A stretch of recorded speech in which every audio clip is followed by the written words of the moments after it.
The town of Harper's Ridge was small enough that everyone knew your business before you got home to tell it. Nestled deep in rural Georgia, it was the kind of place where flags flew high, church bells rang louder than sirens, and the past never seemed to fully pass. For Amina Clarke, 17 years old and 4 months from graduation, the past had never been silent. It started quietly. One day in early February, the Black History Month bulletin board outside the Harper's Ridge High School library vanished. Amina noticed it first on her way to her AP literature class. No student photos. No tributes to Bayard Rustin or Angela Davis. Just a faded corkboard with a thumbtack stuck like an afterthought. She'd raised her hand during morning announcements to ask about it. The principal, Mr. Flanders, said there had been a shift in priorities. A vague phrase spoken with a practiced smile. The truth leaked out by the end of the day. Funding had been pulled for all planned Black History Month events. The essay contest, the assembly, the community guest speaker, all gone. The explanation? Administrative restructuring. The real reason? No one said it outright, but everyone knew.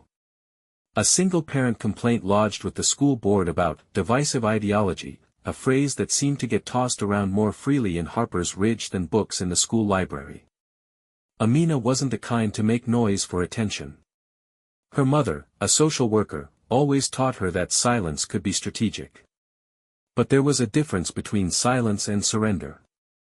That night, she crafted a message and sent it to 20 classmates she trusted. Walkout Friday, 10:15 a.m. Meet on the football field. We're black. We deserve to be seen. The message spread faster than she'd expected. On Friday, over 70 students, black, white, Latino, stepped out of class. Teachers watched, silent and stiff. Some students hesitated. Others joined late. Amina stood at the front, hoodie zipped to her chin, holding a cardboard sign that simply read, "We're still here." The protest lasted 12 minutes. No chants. No speeches. Just presence. A peaceful act that echoed louder than 100 words. By Monday morning, Amina was suspended. The letter from the district cited willful disruption of educational activities. Local news picked it up. Then regional outlets. Interviews were requested. Op-eds were written. And within days, the school board moved to make an example. Amina was to appear in juvenile court. They called it a civil infraction hearing. But when she entered the courtroom the following Thursday, it looked and felt like a trial. The judge, Walter M. Hollins, had been on the bench longer than Amina had been alive. He leaned back in his chair like the robe was stitched to his skin. Reporters filled the benches. So did teachers, students, and half the town. On the prosecution's side sat Mr. Flanders and a district attorney who barely hid his irritation at being pulled into what he called a high school tantrum. Amina sat next to her mother and their lawyer, Ms. Roberts, a soft-spoken woman from Atlanta with a sharp eye for details. As the judge called the room to order, the murmurs died down. Amina didn't look at the cameras. She didn't look at the crowd. She stared straight ahead. Not afraid. Not angry. Ready. And in Harper's Ridge, readiness from a black girl was a dangerous thing. The courthouse smelled like floor polish and old paper. Fluorescent lights buzzed overhead, casting everything in a colorless hue. Amina sat with her hands folded in her lap, her nails short, clean, unpainted. Her mother leaned in and whispered, "Just tell the truth. Nothing more. Nothing less." Judge Hollins tapped his gavel. "We're here today to determine whether Miss Amina Clarke committed a civil infraction through her organization of an unauthorized school walkout. This hearing is not criminal. It is administrative in nature. Let's keep this respectful." The words echoed down like a warning, but Amina knew who they were for. The district's attorney, Mr. Larrabee, stood first. His suit was impeccable, his tone clipped. He spoke as if he were describing spilled milk, not a teenage girl's future. "This isn't about race," he said within the first minute. This is about procedure. Students cannot disrupt the school day. Period. There are proper channels for concerns. Ms. Roberts rose, calm and deliberate. The protest was peaceful, brief, and protected by the First Amendment. It disrupted no exams, no instruction of measurable value. What was truly disrupted, Your Honor, was the recognition of black history. Hollins listened with a blank expression. He nodded occasionally, but it was impossible to read him. Amina was called to the stand. The room hushed. Her shoes echoed slightly against the linoleum as she walked to the witness chair. She took her oath. Saturday. Larrabee began. Miss Clarke, were you the originator of the walkout message sent on February 6? Yes. Did you intend for students to leave class during instructional hours? Yes. Did you consider the disruption this would cause? Amina met his gaze. I considered the disruption caused by erasing our history. A few people in the gallery murmured. The judge raised his hand. Order. Miss Clarke, Larrabee said, softening his voice slightly, you understand that actions have consequences? Yes. But so does silence. That answer hung in the air longer than anything else that day. Ms. Roberts redirected. Amina, why didn't you use those proper channels the district mentioned? Because I've tried before. We all have. They don't listen. They nod and change nothing. They use their silence like a broom to sweep us aside. Ms. Roberts nodded, satisfied. No further questions. The judge called a recess. Amina returned to her seat. Behind her, she could feel the burn of stares, some supportive, some judgmental, all heavy. Outside in the hallway, Ms. Roberts took a deep breath. You were excellent. Amina nodded slowly. But inside, she was unraveling. She hadn't slept the night before. She kept hearing Mr. Flanders' voice in her head, the way he told her, in the hallway that Monday morning, you've made things difficult for everyone. Everyone. Not the students who walked out. Not the parent who made the complaint. Just her. Her mother's voice broke through her thoughts. They're scared of your voice. That's why they want to punish it. Amina looked through the window down to the street, where a few students stood with signs outside the courthouse. One read, Our history matters. Another, If standing up is wrong, why does it feel right? She closed her eyes for a moment. Then opened them again. They hadn't come this far to back down now. The hearing resumed that afternoon with a quieter courtroom. The earlier energy had settled into a tense stillness, like a storm hanging just offshore. Judge Hollins took his seat again, scanning the room slowly, as though searching for a crack in the foundation. The next witness was Principal Flanders.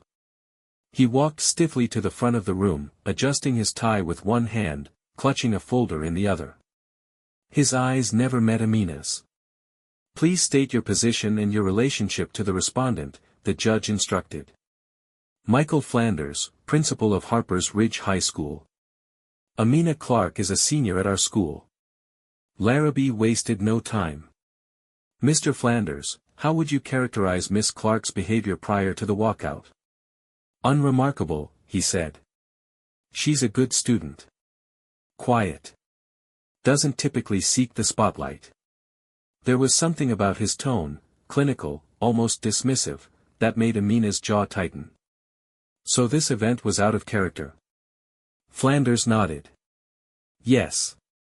It caught staff and faculty by surprise. Larrabee turned. And did you or any other member of the administration give permission for this protest? No.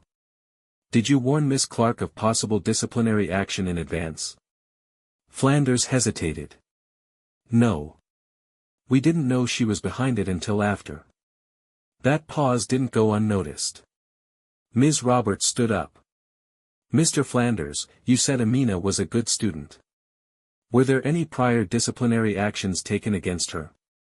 No. And yet, When this walkout occurred, peaceful and brief, you recommended her for suspension? Yes. It was disruptive. More disruptive than the school assembly we hold for football victories. Or pep rallies in the gym during fourth period. Flanders didn't answer. Was anyone else suspended, Mr. Flanders? He shifted in his seat. She organized it. So she was punished not for her behavior during the event, but for her leadership. She bore responsibility. Responsibility or blame? That word echoed. Blame. Ms. Roberts let it linger before continuing. Mr. Flanders, do you know how many black students are in Harper's Ridge High School? Approximately 40. Out of? Just over 800. A pause. Roberts let the math speak. Do you recall the district ever canceling Veterans Day programs? Or the winter holiday assembly? No. But the school canceled every Black History Month event this year. Correct? Yes. Ms. Roberts looked over at the judge. No further questions. Flanders left the stand like a man walking into the wind. The next witness was called, a student named Jonah Ellis, a junior who had also walked out that day. He was white, wore a faded hoodie, and fidgeted with a worn bracelet as he sat down. I don't know why I'm up here, he said. But I guess because I walked too. Larrabee frowned. Mr. Ellis, did you receive any disciplinary action for participating in the walkout? Jonah blinked. No, sir. I just got a late pass from my homeroom teacher. A hush fell over the courtroom. Ms. Roberts stepped forward. Did you see Amina Clarke speak during the protest? No, she didn't say anything. She was holding a sign, but she didn't yell or anything. So you're saying she stood silently while others participated? Yes, ma'am. And you received no suspension? No. Roberts turned to the judge. That's all I have. The judge called a short recess. The crowd buzzed with tension. Amina sat in stillness. Outside in the corridor, Ms. Roberts finally whispered, they've exposed their double standard. That might be enough. Amina nodded but said nothing. In her mind, she heard again what Flanders had said. Not remarkable. Not a troublemaker. Not until now. Not until she refused to vanish. Back in the courtroom, the final remarks began. Larrabee recited policies and quoted school board codes. He called the act irresponsible, and accused Amina of prioritizing personal politics over community order. Ms. Roberts' final words were brief. This is not about a hallway disruption. It's about whether this town is willing to listen when a black student says, I exist. And whether that voice is worth protecting. Judge Hollins leaned back, expression unreadable. This court will reconvene for judgment tomorrow at 10 a.m. The gavel fell. Amina stood. She was exhausted. But steady. And tomorrow, her town would have to look in the mirror and decide whether it could face what stared back. The morning sun poured through the courthouse windows like a spotlight, indifferent and blinding. Amina stood outside with her mother, both dressed in navy, not black. Ms. Roberts had advised it, respectful, calm, non-confrontational. But no color could soften what this day meant. Students gathered again on the sidewalk across the street. Their signs were fewer, but their presence spoke volumes. It wasn't a protest anymore. It was a vigil. Inside the courtroom, the gallery was already full. Teachers from Harper's Ridge filled a row to the left. A local reverend sat quietly in the back. Mr. Flanders wasn't there. Neither was Jonah. But every seat held someone waiting, either for justice or for silence. Judge Hollins entered without fanfare. His expression gave nothing away. Miss Clarke, Ms. Roberts, Mr. Larrabee, he nodded. This court has reviewed the testimonies, the evidence, and the relevant statutes. What is clear is that there are two conflicting interpretations of the same event. One side sees a disruption. The other, an act of expression. A pause. But the law does not exist in a vacuum. The judge folded his hands. I've served this county for over 3 decades. I've seen acts of protest, acts of violence, and the space in between. I've seen what fear can do to a community. And I've seen what silence allows. Amina held her breath. This court finds that Miss Clarke did not violate the law. A breath released, like a dam breaking.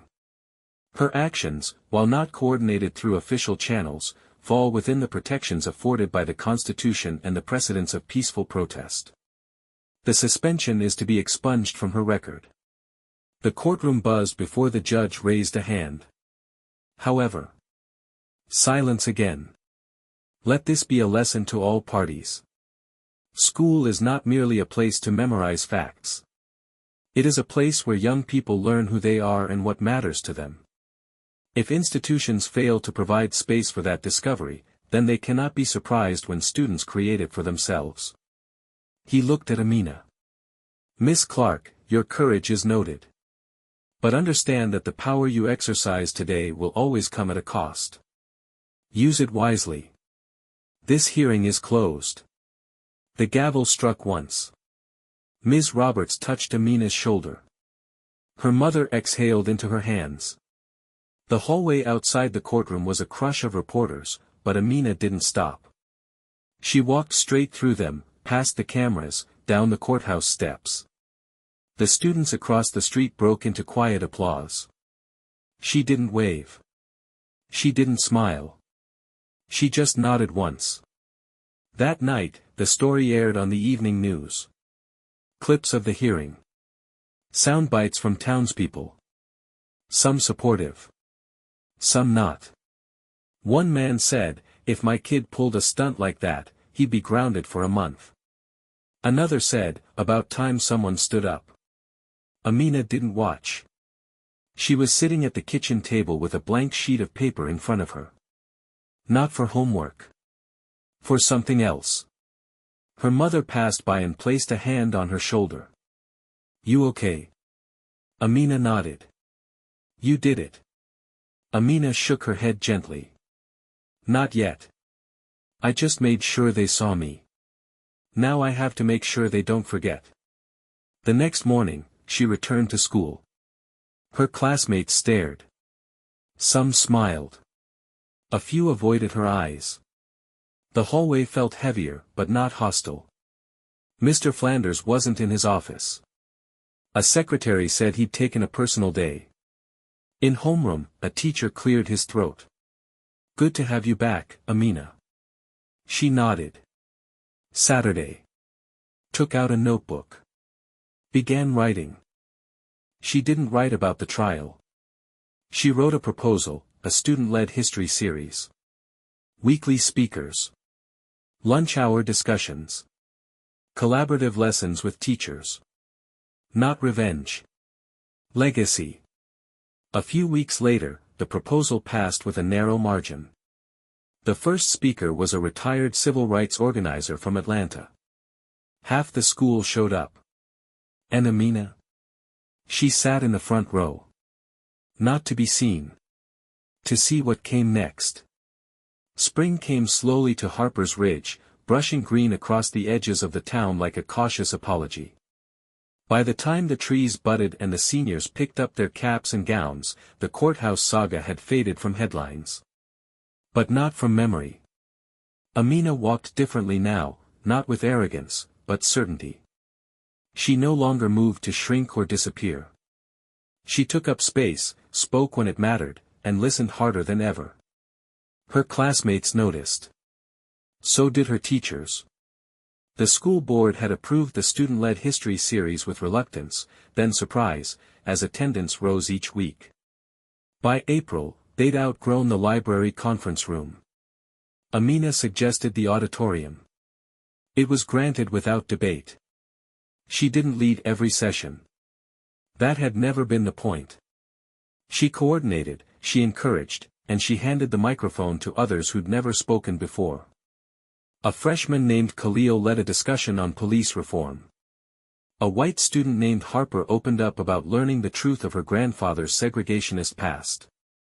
Each story stitched something new into the fabric of the school. Mr. Flanders returned before the semester's end, quieter and thinner. He didn't acknowledge Amina publicly, but he didn't interfere with the program either. That was enough. Graduation day arrived with a humid breeze and plastic chairs arranged in crooked rows on the football field. Amina's name was read near the end, alphabetical fate. She crossed the stage steady and straight, her mother in the second row, clutching a folded tissue, her eyes glistening.